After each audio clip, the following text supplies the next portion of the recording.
un mandamiento que tenemos como acompañantes. Y dice así: evitaré caminar delante de ti porque podrías no seguirme. No caminaré detrás de ti porque podría perderte. No caminaré debajo de ti porque podrías pisarme. Ni caminaré encima de ti porque podrías sentir que te peso.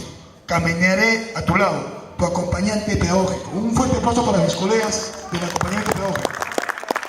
Dicho esto, quiero agradecer a cada uno de ustedes, a los colegas de Moliendo, a los colegas de Cocachaca, y muy en especial y en particular con los 14 profesores acompañados con quien he tenido el privilegio de tratar, con cada uno de ellos, desde el Carrizal, La Yanquera, Chucarapi, el Colegio Sagrado Corazón de Jesús y en la Punta de Bombón. He encontrado, lejos de un colega más, he encontrado el calor humano a la persona, porque nuestro trabajo va más allá del acompañamiento pedagógico, va a la conexión humana. Llegamos a ustedes, porque también somos como ustedes, somos docentes como ustedes, con una diferencia, que tenemos la posibilidad de estar en un lugar y estar en otro para compartir, para transformar. Ese es nuestro objetivo como acompañamiento pedagógico.